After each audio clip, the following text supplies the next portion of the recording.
Okay, so first things first, welcome everybody. I'm so happy that you're all here and made time. We won't keep you too long, but we know that there are lots of things that are up for discussion, and with this time of uncertainty, we know we need to stand together, and we have lots of knowledge, and we are going to start off with Reg and a land acknowledgement. So we would like to start this check-in in a good way by recognizing the land we are all situated on across our beautiful province. We are hosting today's gathering on treaty territory all across the province of Saskatchewan. Let us take this opportunity to recognize and be grateful for the many First Nation, Métis, and Inuit peoples whose footsteps have marked this land for generations. Let us also give thanks to the elders and knowledge keepers, those with us today and those who are no longer with us, for their stewardship and teachings. And may we all continue to walk together towards truth and reconciliation.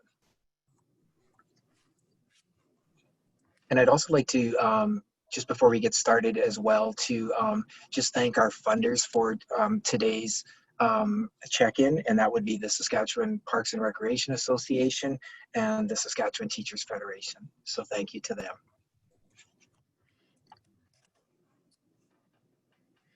them. So Faye, will you start?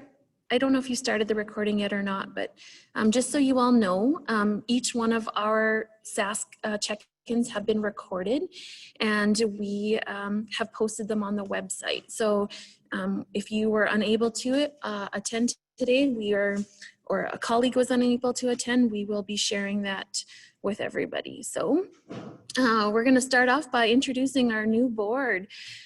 So SPEA has undergone some changes with Holly Stevens leaving. We now have Executive Director Reg Lytle joining us. We have President-elect Amanda Cornega from Churchbridge. She is here as well today.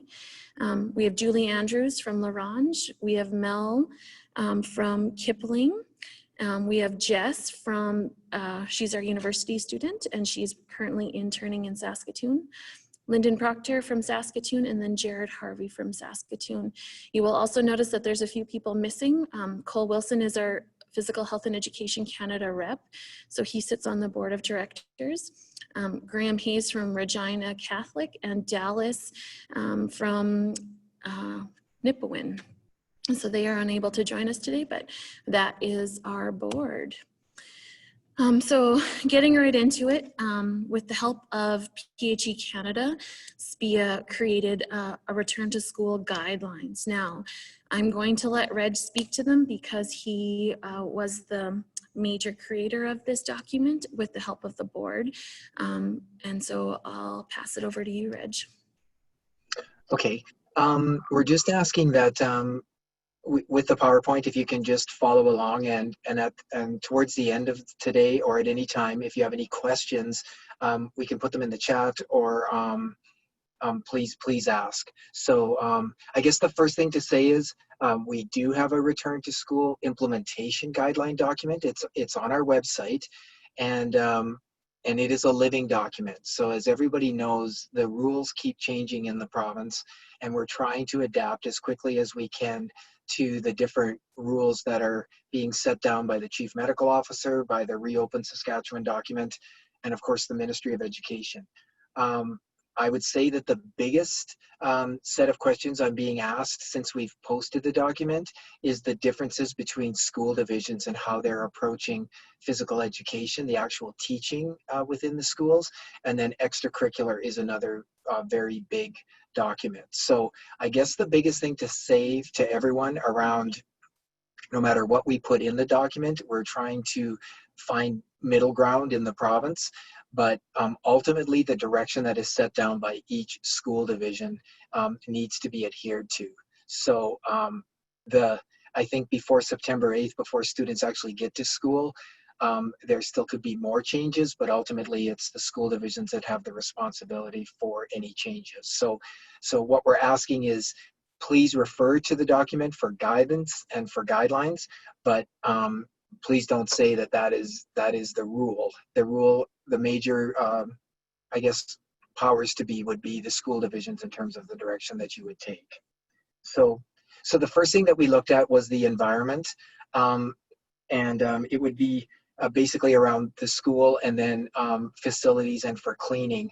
We really think that the first part of what will happen with school is going to be the teaching of safety protocols to the students.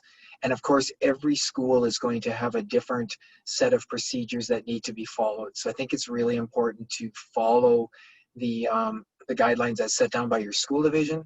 But we do think for physical education that it would probably be in the best interest of everyone that students would wash their hands coming into the gymnasium or the physical education setting, and then would also do the same leaving that environment. And I'll talk a little bit more about equipment and why that is so important. Also too, right now, a little bit of, I'm not going to call it controversy, but we currently have 3 school divisions that are not, or say that they are not going to be mandating the use of masks for their students. So I think that will sort itself out before September 8th, but it's really important to wear the proper personal protective equipment, both for students and for the staff. So whatever protocol is set by your school division, please make sure that you're aware of that. And then I'll also talk a little bit about moderate and vigorous activity and mask use of just a little later on. Also too, it's probably a good time to figure out with other support staff within the school or janitorial staff or cleaning what it's going to look like in terms of how your storage of physical education equipment is going to be handled. So it probably, how that will be done might be best. I'll give you some examples. Some school divisions are putting in place that equipment needs to be cleaned at the end of each say 1 hour activity level or one class. That would be one example. Other schools are asking their students, especially the older ones, to help with the cleaning and disinfecting of equipment that they use. Others are using different sets of equipment throughout the day, and then their cleaning staff is cleaning the equipment at the end of the school day. So an example might be, and this is really simplistic, but it might be you're going to use soccer balls for the first hour, and then footballs for the second, and then badminton for the third, and then pick 2 other activities for the afternoon. And then at the end of the day, all of the equipment is cleaned. Other school divisions are going with, I'm calling them personal backpacks or personal equipment that kids would bring to, they'd have a set of equipment that they'd actually bring to school and take home, and then they would look after their own equipment, and the cleaning would take place there. So those are just examples. But how it's sanitized and how it's cleaned would be something that you probably want to have in place before the students come. The next one would be physical space. And ultimately we're asking, that would be the next slide, but ultimately we're asking for the gymnasium is only going to be one part of an area that you're going to use. Now, I also know too that we have multi-purpose rooms, classrooms, hallways, open spaces, community facilities. So here's where I'm getting the most questions. Some schools have turned their gymnasiums into classrooms in order to accommodate social distancing with their students.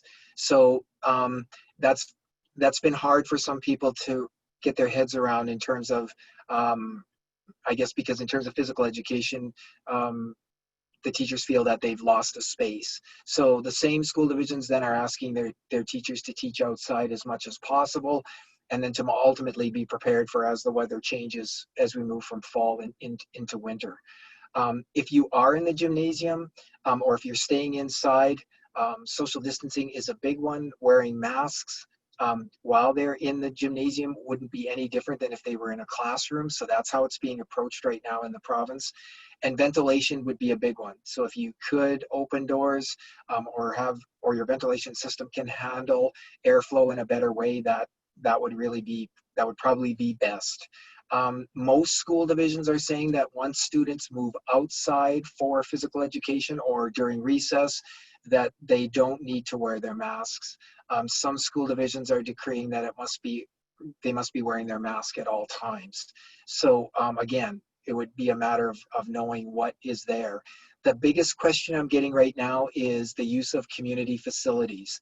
So if I leave the school and walk down to the I'm gonna say my biggest question would be around CrossFit gymnasiums or a local workout area, which happens quite a bit. Two things are coming up. One is some school divisions are saying no field trips, so there is a concern around how students are transported. Is it curricular? Does that count as a field trip? How are they going to be transported? Because there's also transportation rules that are in place. What we're focusing on is to, whenever you leave the school and use any other facility in the community, please adhere to the highest standard. So Saskatchewan Parks and Recreation and all the recreation facilities in the province have a standard for people that are using their facilities. If that standard is lower than the school, you must adhere to the school policy. Always take the safest and highest standard that is set once you leave the school. Leaving the school may be an issue that you definitely have to approach with your administration, or different school divisions will have different guidelines in terms of what that looks like. Many schools are going to some physical way of ensuring that kids are physically distanced in the gymnasium or any environment they're using. So this would be poly spots, hoops, tape. Outside it would be painting on the grass or on the fields. There's been a huge uptake in the province of schools contacting different companies that put different markings on hard surfaces. So things like hopscotch or Foursquare or various games that are played outside. So lots of hard surfaces are being repainted outside, or they're using grassed areas, and they're, I guess, instead of spraying for a football field, they're spraying for areas that students can use to, I guess, visually declare physical distancing that would work. The other one that is also important is right now, I would say the majority of schools in the province are not using change rooms. They're asking their students to come to school dressed, I guess, in a relaxed way that they could participate in physical education without changing. Some school divisions are opting, they have set different guidelines for the use of change rooms, but I would say that the majority of schools right now that have contacted us, or the ones that I've checked with, are going with, they are not using their change rooms at this time, and they may change that guideline later. So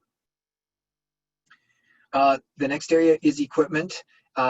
Here's the comment that I'm getting the most feedback on, and it's the one around the sharing of equipment is not recommended. So we will be modifying that statement in terms of, yes, initially, if you can get by with using minimal amounts of equipment or no equipment, that is the best to start. But we all know that we're going to need equipment to use as we move along. So here are I'll just give examples of what other school divisions are doing. So some school divisions have gone to, I'll use volleyball as an example. 15 students in a class, they're using 15 volleyballs, and they're working on individual skills against the wall, or against a surface where the ball can be returned. They're not starting out with playing catch or volleying back and forth using the same equipment. Other school divisions have looked at using a number of balls that would be sanitized or ready to go.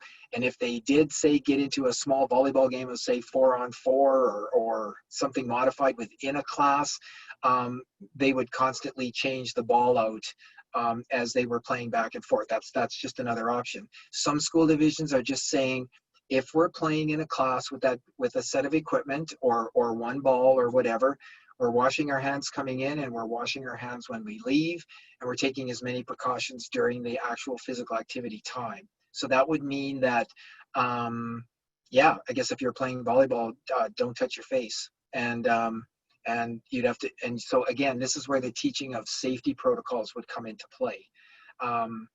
If you're teaching a game, racket sports are interesting, especially racket sports with with a ball, because if you're playing pickleball, you can play that game. You can have your own racket. You can play against the wall. You can actually play against a partner against the wall. And you can also practice throw, bounce, catch, pass backs in football, any round ball being thrown against the wall, serving against the wall. Those types of activities are going to increase quite drastically. Some school divisions are looking at as much of those types of activities that they're going to be implementing into their extracurricular training. So it's going to be training in terms of extracurricular, not playing games against other schools. And of course, we have some school divisions have already made a decision around extracurricular, and a lot will be making a decision before September 8th. So also too, obviously kids should have their own water bottles, and they should be distributed not in just on a table. They need to be spread out across the gymnasium or the area where people are at. And then sharing of any jerseys or pennies or anything like that definitely wouldn't work. And again too, from what we're reading or seeing what's happening in other provinces, looking at some of the provinces that have already started school or their whole provincial plans, they're talking about really, they're sticking with one procedure in terms of how they're using equipment. They're not looking to change what they're doing. They're trying to do the same thing all the time in all of the classes so that kids get used to coming in and the same thing is happening in every class. So you're not going to have one group of kids doing one way of handling a piece of equipment and then having other kids watch that and then changing it. They're trying to be as consistent as possible with equipment. So this isn't a plug for like for a financial gain or anything like that, but Go for Sports has done a really, really excellent job. If you go to their website, about individual backpacks of equipment and equipment that can be used where it decreases the amount of chances of kids possibly being catching the virus. So it's just worth looking at in terms of how they've sort of looked at the curriculum and the equipment that they've set up to match that would work for that. Reg, can I just piggyback on that backpack activity or idea? Sure. It's real fitting if your school was ever to get shut down, you would know as the teacher what equipment that student had or didn't have, and you could easily teach virtually to that backpack. So that is one added bonus. However, it's not equitable in all situations. So, but we know that it is a bonus if they were able to go that route. So. And just this is a real gentle shout out, but with the federal government using input right now in terms of financial support for the provinces, there's going to be a sort of system in terms of how school divisions are going to be using that money. This might be a good time to gently lobby your superintendents or principals around if you need extra equipment. This is an obvious area where that money could be used effectively to make it safer for kids at school. So this might be a good time to look at what's out there in terms of equipment or what you might want to use. My biggest thing I would see is that I think you want more, like instead of having 5 balls for a class, if every kid can have a ball, this would be a good reason to ask for that, and that would work from there. Also too, some schools are looking at also trying to get equipment out to their kids that the kids can play after school. So they would loan equipment to kids, and it would be their equipment during the school year, but after school they could play road hockey with a stick that they got from school, but it would be a way of enhancing sort of an extension of what we're doing at school into the community or into the homes. So curriculum, just a couple of things. I'm getting lots of questions around, what are the essential learning outcomes? And I'll just, I'll wear a little different hat right now, but they're all essential learning outcomes. That's how curriculum in Saskatchewan was written. I just think it's important. I've had lots of calls saying I can't teach the whole curriculum. So and I can't disagree with or agree with that where I'm coming from, but I think you have to focus on what you can do now. Do the best that you can with what you have. But I also think it's a great time in our province to look at the indicators and to really enhance the breadth and depth of them. Create your own indicators in terms of, of how you could achieve learning outcomes in physical education. I think that's really important. It's also a great time. You're hearing lots of things around how important physical education and physical activity is for the wellness of kids. So this is a great time to say, yeah, let's do that, and we can really make this work. If there's just lots of criticism that I can't teach the curriculum, it doesn't help us when we're trying to lobby that physical education is really important for the total wellness of our children and our students. So assessment practices, the physical literacy assessment tools, and are really could be very valuable right now. But I really think it's important in the first part of the school year to just focus on the protocols that we need to do. The safety protocols are going to be really, really important. And here's another part, and I think it's really important. But as we move forward, physical education may not always be about being able to move. So I think in certain situations, you have to give yourself permission to say, I might just have to sit and talk to my kids today, or I'm going to work on mental training skills that I could use to enhance strategies, or what we're doing, or let's talk about wellness. Or as an example, we're not going to be able to get kids fit in terms of wearing masks and the time allotments and what we're doing, but it's still a great time to teach children how to be fit and how they can extend what they learn at school into their homes at home. One thing we found in the spring was that kids are playing with their parents and their families, and they're doing really great things. I think we need to accentuate that. That's a great part of the curriculum that we can really enhance. So that's a good one. Also too, very interesting though, lots of disengaged physical education high school students before COVID actually were more engaged during home environments because they didn't feel the pressure of being seen, and they actually enjoyed some of the home programming that was sent home, and that was a big thing. So I think we have to really, we have an opportunity now to enhance the curriculum as we extend what we believe in physical education into the homes or outside of school.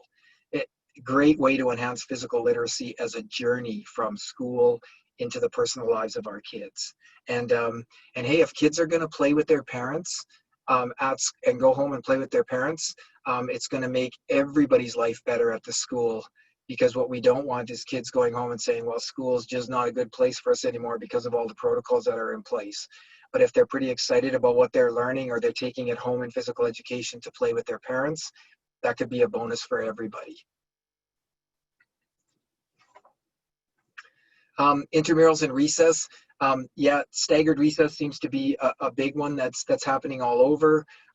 Many people are trying to get outside as much as possible for all subject areas, because ultimately once kids are outside, and once they're social distance, they don't need to wear a mask in certain situations. So being outside is definitely a benefit.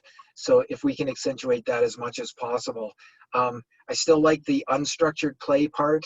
I think it's perfectly okay in these environments right now to have our kids outside and to just let them play. It doesn't always have to be structured, especially to start the school year. I think that's really important. So, and again, the same guidelines would be used that teachers are following in other classes that you would use during recess in any unstructured play opportunity times. So, and then the final one is extracurricular, and just some things to think about. I know the SHSAA is trying to get some documents out now around some of the fall sports. Here's just a few things to think about. One is this: if there's no extracurricular right now, and that is the case in certain school divisions, please watch what happens in your community in terms of the students that you're working with that will be playing sports outside of school. So I don't want to say that high school athletics is under attack in that environment, but certain kids that really, really want sports or want to play it, just because it's not happening at school doesn't mean that they're going to find a place to play. So if they're not playing football at school, they're going to play football with their club team, or soccer, or so on. So you're going to see that in your community. So there's going to be opportunities there, but there's also it's also difficult for schools to find a middle ground on that. Another one that happens is many club teams rent facilities from schools in order to run their programs, and you're going to feel pressure because if that does happen, parents are going to say, well, how come a club team can practice in the school but you can't run your school volleyball team? And then other school divisions are going to say, no, nobody can come into the school. We're not renting our facilities for anyone. So but this crossed my desk today. Some school divisions have said that, and then some community people or parents and community leaders have said, well, then I'm not so sure if I want the school to use the rink. So do you know what I mean? It works both ways. So there's just many issues that are out there around that.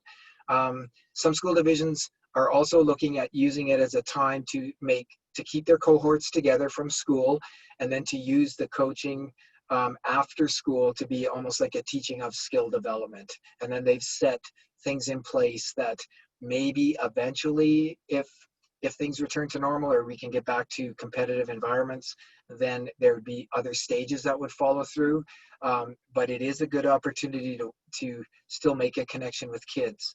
The final one that came up though was some school divisions are looking at a teaching model for extracurricular, and now they're conflicted because if you have 45 kids try out for volleyball, do you only take 10 of them and then use them and give them extra support after school for extracurricular in a teaching environment that's not competitive? What do you do with the other 35 kids? So, because the model has changed. So you're not trying to win a provincial championship, but are you truly instructional if you only pick certain kids?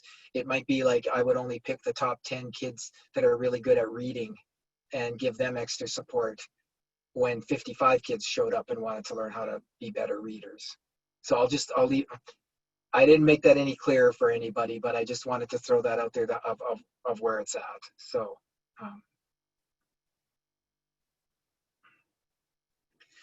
any questions, comments about our document? It's going to be living. It's going to change. We're going to be adding to it quite a bit in the next week. We'll give you as many ideas as we can, but please bear with us. We'll continue to give you as much information as we can as it crosses our desks. PHE Canada has been incredibly supportive with their documents. They're all on our website as well. We just think that they're great documents, and they're foundational for the work that we're doing provincially as well. So.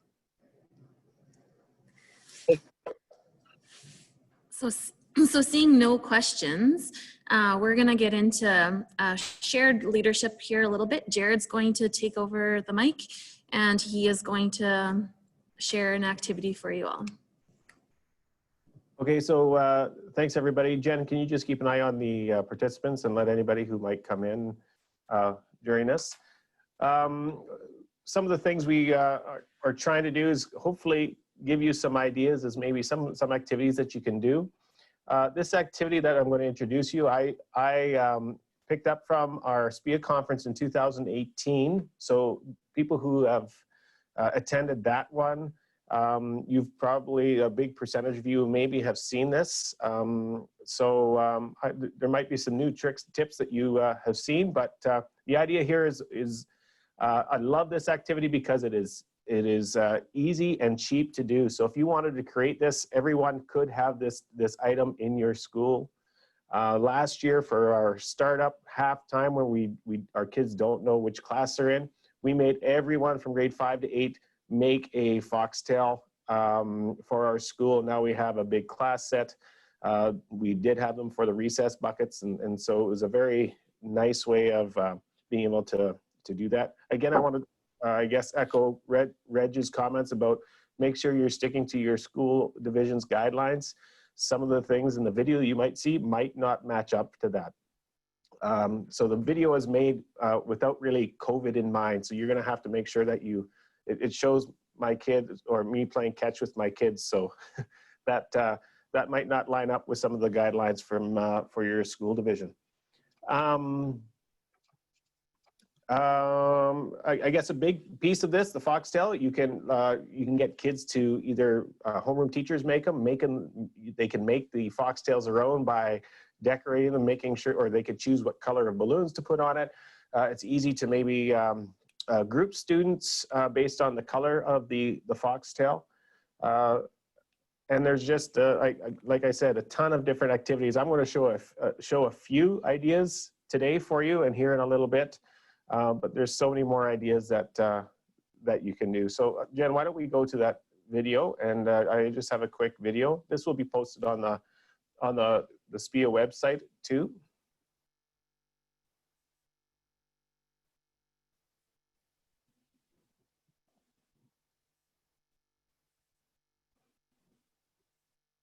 So this has a rice ball inside the balloon, and it creates that ball to move a little bit.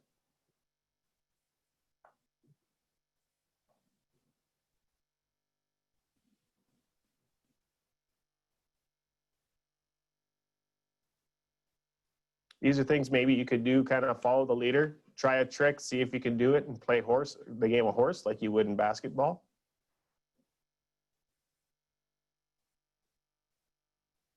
Of course, these might be a little bit too advanced for elementary, so make sure you make it work. Put a hula hoop out for lawn darts, try to toss it.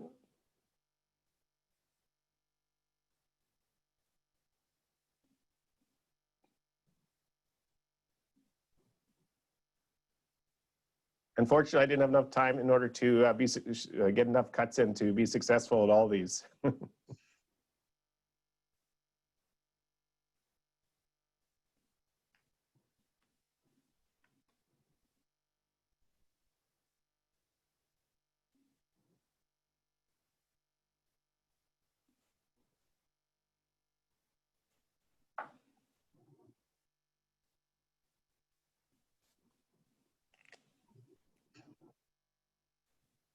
So those are just a few of the things. Like I said, I've had people, or disc golf is another one, where you can get kids to choose just like a target somewhere out in the field and see how many throws you can get to hit it, or just throw it as far as you can. I at one point had ideas of maybe making that like a throwing event in our track and field meet. It really levels the playing field across the board as far as the throwing goes. So.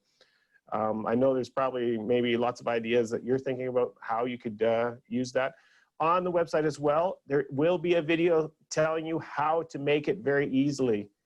So check that out and just give you some ideas of maybe how to approach teaching the throwing and the catching part from a beginner level to more experienced level. So that's all I have for you today. So check out the website and check those resources out once they're up. Thanks, Jared. Now we're going to move on to another board member, Lyndon Proctor from Saskatoon. And Lyndon has, with the help of the board members, created a document. And so he is going to speak to that. Lyndon, can you unmute? Hi, everyone. So Jen, I might just get you to follow along here if you don't mind, if there's any questions or anything that emerge. But I just wanted to speak to a document that we've created as a board. We wanted to provide resources. As teachers, we know we're always looking for different ideas and different lesson plans to get things rolling. So as a group, we've created a document that we would like to share with all of you, and we'll have that published or posted on our website. But before we did that, it was important to us that we wanted to gather any great ideas that are out there. So I wanted to just kind of explain the document a little bit. This is just it here in bullet form, but I wanted to open this up as I'm speaking, and if any ideas come to mind, we wanted to reach out to the delegates, reach out to all of you, because we know that there's some tremendous ideas out there that we've missed. So to open it up. So Jen, I might just get you to throw my email address in the chat if you don't mind. So I think you've got it there probably, but so if there are any ideas that you know you're eager to try with your classes as we kickstart here on September 8th, please feel free to email me if it's easier, or we'll open up a little bit of a Q&A or sharing after I chat here. So feel free to reach out and send me anything that you think would be worthwhile and throwing in that document. And I just want to echo Reg's message there earlier too, that this is a living document. This is something that we are continually going to come back to and be adjusting and tinkering as ideas come through. It's important to us that we're responsive and that we're able to adjust on the fly and meet the needs of our students. So here are a few categories that we've broken down this support physical education resource into ideas, with the idea being that it is we're being mindful of physical distancing, minimal equipment. So these are kind of some of the themes that emerged. So the first category we want to talk about is dance. If anybody wants to come on and share anything that you've done in the past, we think this is a great opportunity to still maintain physical distancing, to still tap into the curriculum if we're worried about meeting some curricular outcomes, but just providing some resources for those folks who might be interested in incorporating a little more dance into their teaching practice this year. So dance is one category that we have on the document. And feel free, I can't field any questions from here, Jen. I don't know if there is any questions, maybe you can help me with that if you don't mind. So the dance category, and then our second category that I'll speak to is body coordination. So this can look at anything from hand-eye coordination to foot-eye coordination. So in this section, we've got everything from some plyometrics to agility ladders to those types of ideas. We're always looking to build on these categories. So if you have any ideas in that body coordination compartment where it can be an individual task, we would love to hear from you. And then kind of tying into fitness activities. So we know, as Reg mentioned, maybe there's an opportunity here to talk about the education component to fitness. If we're not able to all get into a small space or a gym type environment, what does goal setting look like, and what type of activities can we do? So we'd be eager to build onto that category as well. And then here there seems to be an emerging, and for obvious reasons, but an emerging theme here of outdoor activities, outdoor learning spaces, and what do our phys ed practices look like by incorporating more outdoors? And we know by going outside there are some challenges with going outside, but we know that there's an abundance of great ideas, and we know that there's a lot of value in taking our students outdoors, making that connection with nature. So the outdoors category is also an area that we're really looking to develop, and we know that there's some wonderful ideas out there. So if you have any activities or areas of success that you'd like to share with the group, we would love to add those. And then kind of on the final spot here, where Reg touched on this a little bit earlier, but the idea of individual equipment. So as he mentioned, some school divisions are going with a personalized backpack of an assortment of individual equipment. So we really wanted to develop some of our ideas around this, around equipment that is only being used by each individual student. And as Reg also alluded to, the challenges when funding can fall short there. So making sure that each student has their own individual equipment. So as Jared, I'll piggyback onto Jared's video there, are there chances to build our own equipment? Can we create that sense of ownership with students creating and making and building their own phys ed supplies? I think there's a lot of power in that. So these are our 5 categories. I know our document, it's ready to go, but I wanted to open it up to the group. If anybody's got any ideas that they would like to share with everyone here on this platform, you're more than welcome to. If you would sooner email me, I welcome all activities, and I will give, yeah, thanks, Jen. I will compile them and we'll build them on. And the plan with this document is that it goes live on Monday morning. So Monday morning, you can feel free. We have a week of planning yet before students show up. So feel free to take a look, see if there's anything that will help you kind of build your PE program to kick off September. So that was our hope with that, and I hope to get a few ideas from you folks out there, because that'd be awesome. So this is opening up. So opening up now, if there's anybody that has any ideas that they would like to share, this is kind of or have questions, any questions so far for any of us, a little bit of an opportunity to ask questions here too.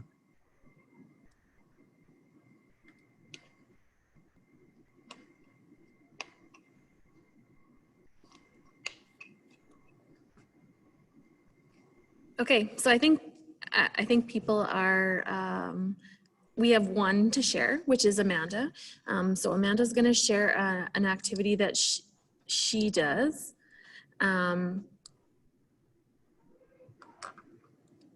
Perfect.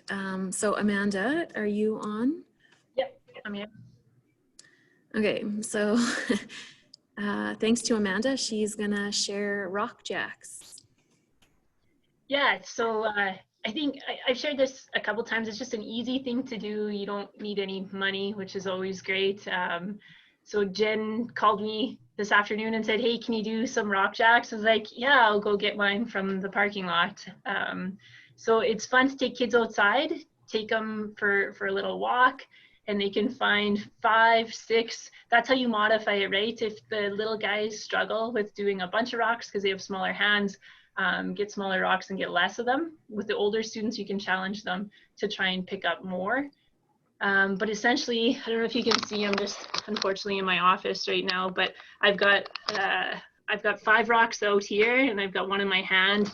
And all you do, you toss the one in your hand in the air. While it's in the air, try and grab the one from down and catch the one in the air, okay? And then if you're successful, you get to keep it in your hand, and you can do the old Reg Lytle trick and put it in between your fingers. If you got old goalie hands, that'll work. And then you toss it again and try and grab the next rock. And the goal is to grab all of your rocks, then you're successful. And you could challenge other kids. You could try different numbers, sizes, all kinds of things. I like this, not as necessarily like the focus for your lesson, but if you've got kids doing things at different levels and maybe one finishes early, it's great. You can say, hey, grab 5 rocks. You're gonna try and challenge yourself to rock jacks while you wait. Or if you're doing staggered recess and you got kids coming in at different times, right? Or dismissing at different times, it's one of those things you can have them doing so they're not sitting idly. It's just one thing. It's a quick, easy thing to do. You don't need any money or equipment, like I said. But I did throw a bunch of outdoor ed ideas into the document for Linden, and I'll try and continue to add to that as I plan for the year as well. If there's any questions, let me know. Thanks, Amanda. As seeing none, there's a little bit of chat going on, but I think, Reg, you're handling that as we go, if you're okay with it. Okay. There's a few questions about the backpacks.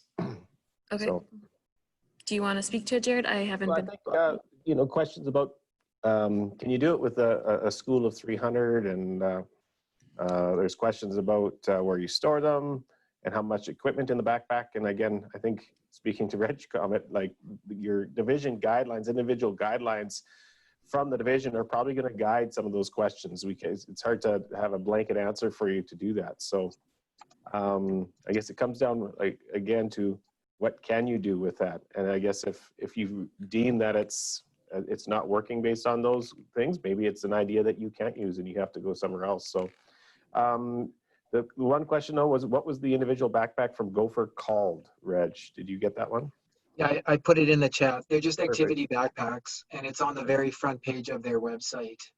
So we've also had a few questions, Jared, around the SPEA kits that we used to send around the province. And unfortunately, to everyone online, we just cannot do that anymore because of the Saskatchewan Medical Authority, the guidelines that they've set down. We're not allowed to send equipment into schools. So some schools have inquired about purchasing equipment. What we're looking at from SPEA is we're getting as much information around the old kits, I guess, onto our website. They'll be up and live really soon. And then unfortunately for equipment, we can recommend the equipment that would support the resource. But that's currently where we're at right now. The information or the content of the resources is already on the website, but it'll become forefront, especially vitamin N, vitamin nature, and the First Nation and Métis kit will be upfront on our website. But in terms of equipment, we can help you or guide you to where you can purchase it. But right now we're not sending our kits around the province, and that it'll be a while before, or if and when that ever can resume. So.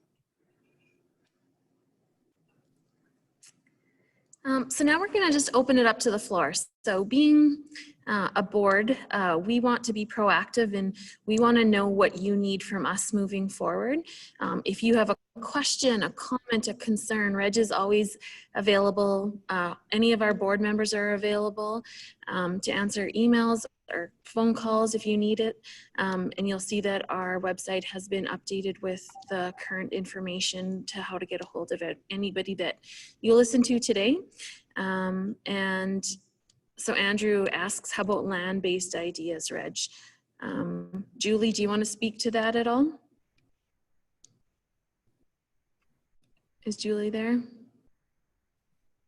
Yeah, hey there. So with the land-based and the First Nations kit, because it is going to be not available as deliverable in your school, we are going to be posting some information about activities that you can do that are land-based, that are outdoor education based as well. And that's that'll be part of my job and Amanda's job in the next couple of weeks, kind of like the revamping of the kits, and they'll be available online. Are there specific activities that you're looking for, Andrew? I'm not sure if you can. Andrew, do you want to unmute and ask?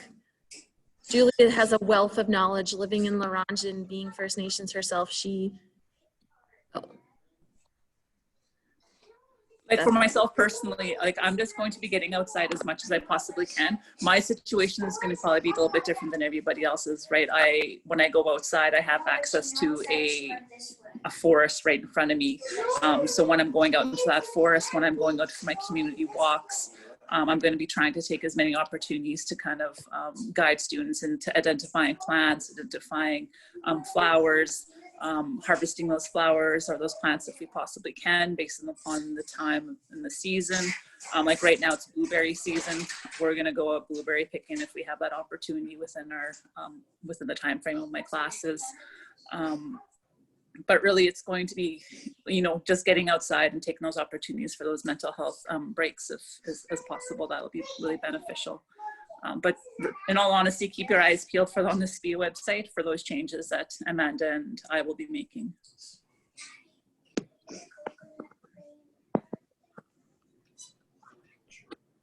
Another question that I've been asked quite a bit is many high schools are going to, I think, I'm not sure, there's different names for it, but they're going to almost like a quarterly type system where they're going to be teaching 1 or 2 classes for roughly 35 days. So that means that Z classes could look at up to 2.5 hours in terms of time.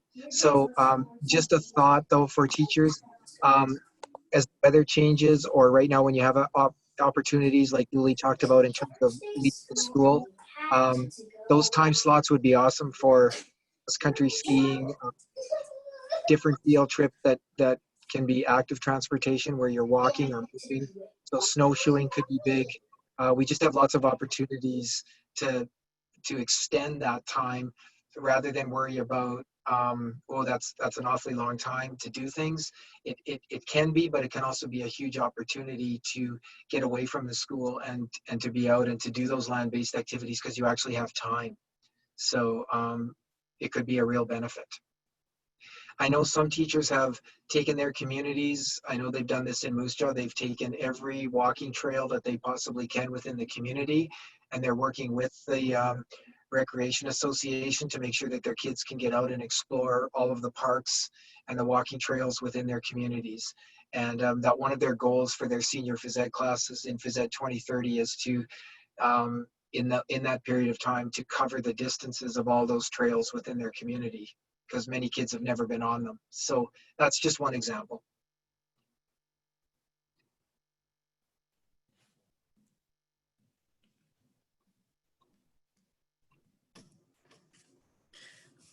Okay, so I'm going to stop sharing, and maybe we can just have some conversation, have some dialogue about maybe what things are happening in your school or what things aren't happening in your school. Okay. Just a minute.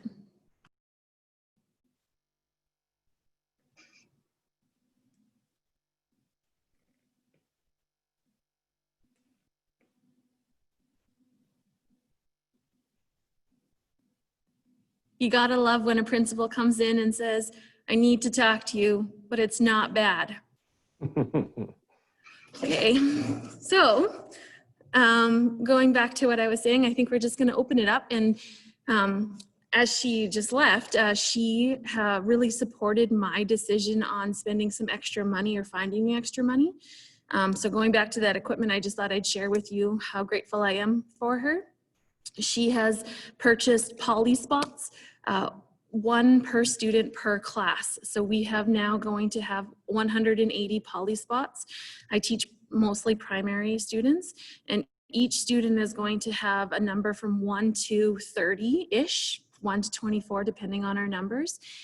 And as they enter the gym, their poly spots are going to be set out in the circle, because I really focus on the sitting in a circle, and they will find their number, and they will sit socially distanced in the circle, and then from there they will, at the end of class, bring me their number 1 and line up in their alphabetical / numerical order. So that's just one thing that I get to do, and then I don't have to worry about sanitizing for the next set, because I will have their own individuals, and at the end of the day I will be able to sanitize those dots as needed for the next day. I'm also fortunate enough to have enough equipment to do cohort type activities. So for my next 5 weeks, 10 weeks, I'm already technically planned. And so knowing that kindergartens are going to use hula hoops, their hula hoops are going to be labeled 1 to 25. They're going to know their number.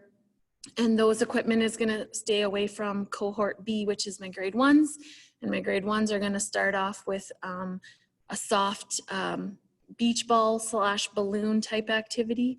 So then, as you can see, I have a bucket of this class, a bucket of this class, a bucket of this class, and that's the way I'm going to organize my equipment. So I don't know if any other board members or anybody else on the call would like to share what they have kind of set up in their heads about how they are going to run some procedures and run some activities that they have thought about moving forward. Do I want to? I'll pipe in. Perfect. So I am in Prairie Valley School Division. Our return to school plan from the division does not prohibit anything, it just discourages. So I'm discouraged to use change rooms, shared equipment, etc. So as a school, we've decided no change rooms or phys ed lockers this year.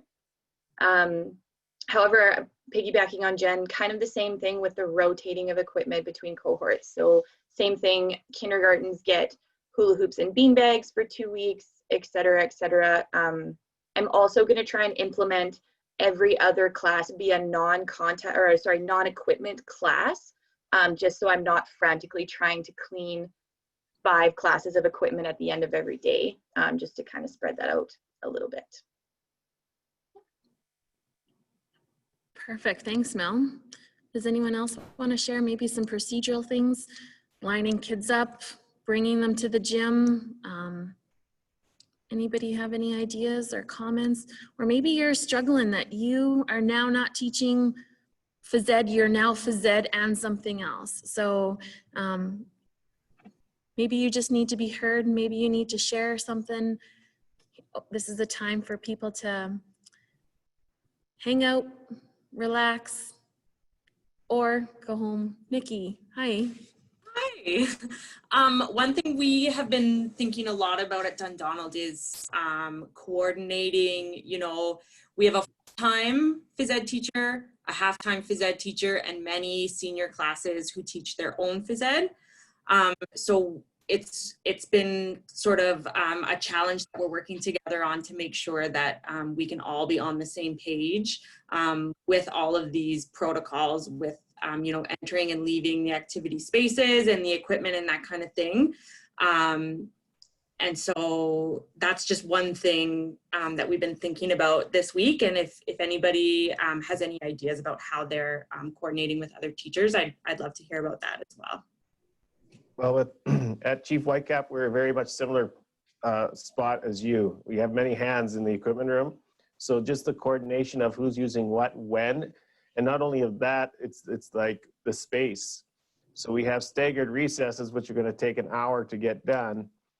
We'll have, I think, a lot of phys ed classes scheduled outside and other classrooms encouraged to do outdoor learning in those spaces. So just the coordination of where everyone is going to go. Plus I have another attached Catholic school that we need to share all those spaces with. So there's many different layers. So right now I've worked out what we've done was we identified what equipment is cleanable or is able to be cleaned and reused shortly after it's being used, and what stuff it doesn't work, and it would then be put into kind of a quarantined area and not touched for the amount of hours that needs to. So we've kind of gone through our equipment room and made those two categories, and I've made a calendar or a Google form that works with a calendar. So when a teacher signs out that equipment, it automatically gets put into that Google calendar, which everyone has access to look at and see. So for me, I'm trying to use technology to help us with that. So that's one quick way that I've seen, and now I have to figure out how to share all that and how to do all that. So hopefully I have some time to do that with everybody, because I'm sure that is a issue across the province. So. Thanks, Jared. I was just going to ask, once you sort of get the technology side of it sorted out, if I could take a look. Yeah, well, it's done. I finished it today. So yeah, so I just I'd like to take a video of it, or like a screen capture of a Zoom kind of thing. I kind of got good at that over the last few months. So I'm gonna hopefully do that and then fire it back. Hopefully it would work on multiple platforms across the division, that it would help everybody out. So thank you. Mm-hmm. Thanks, Nikki, for your comment. Kyla asked Reg about masks, and today I was brave in front of my staff, and I have a husband who works in the medical field, and so he's kind of, I guess you could say, a mask Nazi, but I don't know if that's the right terminology, but he says that every time you put on a mask, you should sanitize your hands, put it on, sanitize your hands after touching it. And so he realizes that school's not a place that is sterile. So the conclusion I've come up with is that we wear seatbelts, they're mandatory. We know they keep us safe, so we wear masks. They keep us safe. Some places are mandatory, but I'm highly recommending that all masks be worn in the gym, for the fact that we in Saskatoon Public really focus on limited physical contact, not as much social distancing. So I would rather be proactive and have students wear their masks, and then I am less worried about the physical distancing aspect with their mask is on. So Reg, I don't know if you want to speak to that. Sure. Just a couple of things that are happening. Some schools went with masks. I've been asked many questions around how much activity do you do? Is it low, moderate, or vigorous if you're wearing a mask? And lots of people are saying, well, my kids can't wear masks because we're going to be running hard. I've had lots of questions around fitness assessments and well, I think in the environments of where we're at, if kids are being asked to wear masks, we have to be really careful and I'm going to say use common sense when it comes to how much activity or how vigorous our activity levels need to be wearing that. But I will say this though. So as an example, if your kids are going to be running really, really hard, and you're demanding that as a teacher, or that activity demands that type of activity, wearing a mask might be a challenge. But it's all how you're going to present it. If you do put kids in that environment and they're finding it really hard to wear the masks, well, you're going to have to adjust and be reflective and adjust the levels that you're using. You can wear a mask and do low to moderate activity levels, and it should be able to work. But I'll leave you with this though, because that is going to be a challenge, and some kids are going to take it off, and it's going to be lots of teaching in terms of the protocols of what we use in phys ed environments. But the Baltimore Ravens, their defensive line during training camp, all of their guys are wearing a mask the whole time. They're running 110%. They've been training. They are using that as an example to send, because so many kids watch what's happening with the NFL and the athletes that are there. They're just saying, yeah, you can do this. You can do this if you want. And they're using it as an example to show that they're playing at a very, very high level, exerting themselves very vigorously, and they're wearing their masks the whole time. They use the analogy that if they have to wear knee braces to be protected, they wear knee braces. If they need to wear masks because they're going to be protected, just like Jen talked about with a seatbelt, then wear the mask. But if we start going in and start finding every excuse not to wear a mask, we need to really think about what we're doing. We have to be safety has to be first. And we just have to use common sense in terms of the levels that we ask our kids to participate at in terms of what we're doing. And maybe sometimes we're going to have to use short bursts, and we're going to have to stop and not use activity and maybe use more teaching time in terms of what we're doing. So that's a good thought around that. I'm going to give a couple of other shout outs too though. Take the Lead is another program sponsored by the SPRA and endorsed by PHE Canada. That's an awesome one to use for intramurals and recess and leadership opportunities. In Motion has some really great stuff. In Motion Saskatchewan on their website, their activity calendar, and just ideas that you can use, especially that extension of what we do at school into home and community. Really worth looking at. So we have some really great resources right locally where we're at. So and really good point. Lots of runners in the winter wear masks while they're out running. So we just have to change our thinking around it, that if we want our kids to be safe, then let's encourage that as leaders in physical education. But let's also help our kids grow. I wouldn't just take older kids right away and start running them right away. We're going to have to, if we're going to wear masks, we need to teach them to run with it. So that's kind of where we're at. We're also going to have a very specific section in the document coming up in the implementation plan around masks. And not that we're going to recommend one thing, but we want to share ideas from different school divisions, especially once kids come to school, and what is working and what isn't. Well, just to speak to your comment, Reg, is that our students have been like very inactive over the last however many months.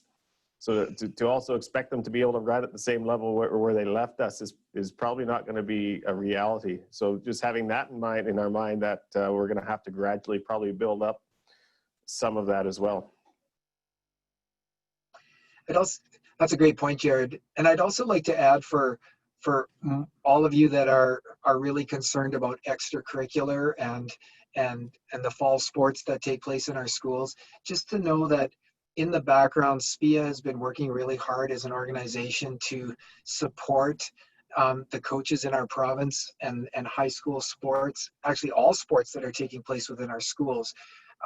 We just want to acknowledge that it's really hard, and we fully understand the feelings that the kids are going through in terms of high school athletics, and then coaches who are teachers, where it's a very big part of what they do. We don't have the answer, and we're not going to be part of, we can offer advice, but I wanted to offer support today, to know that we're thinking about you, and we have an opportunity to have our voice as physical educators at that table. And we're trying to find a safe middle ground that works for everybody. So I don't have an answer for you today, but just know that we're trying to be supportive and we fully understand how you feel moving forward. So I think on that note, I think I want to thank everyone for coming and giving up their time. I want to thank everybody for their input today and their conversations. And like I said, again, reach out to any one of us board members, reach out to Reg at the office, and we'd be more than happy to listen. We would be more than happy to lend a hand, give some ideas as best as we can, and then check for that resource that's coming out on Monday with just some ideas for you to use to get started. So thanks everyone, and have a great weekend, and we'll check in again soon, I would assume. So happy school startup. Thanks everyone, take care.